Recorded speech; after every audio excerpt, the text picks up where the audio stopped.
जाति का विनाश यानी annihilation of caste Bharat Ratna Baba Saheb doctor Bhimrao Ambedkar द्वारा लिखे गए उनके श्रेष्ठतम एवं प्रसिद्ध ग्रंथों में से एक है। इस ग्रंथ का प्रकाशन वर्ष 1936 में हुआ था। इस ग्रंथ में तत्कालीन जाति व्यवस्था का घोर विरोध किया गया एवं उस समय के धार्मिक नेताओं का भी विरोध किया गया है। ये ग्रंथ एक ऐसे भाषण का रूप है जिसे बाबा साहेब को सार्वजनिक रूप से पढ़ने का मौका नहीं मिला था।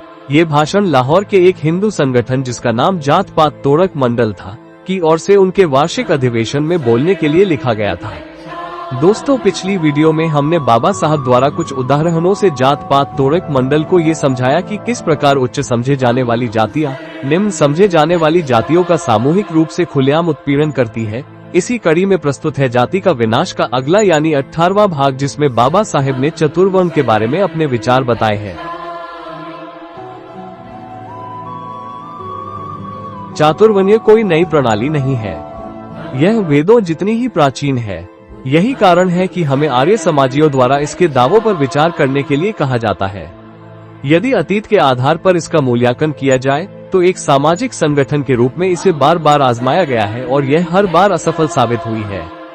कितनी बार ब्राह्मणों ने क्षत्रियों के बीच का संहार किया है, कितनी बार क्षत्रियों ने ब्राह्मणों का संहार किया है।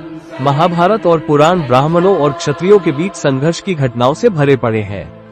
वे तो इस बात पर भी झगड़ते थे कि पहले सलाम कौन करेगा, या जब सड़क पर ब्राह्मण और क्षत्रिय मिले तो पहले रास्ता कौन देगा।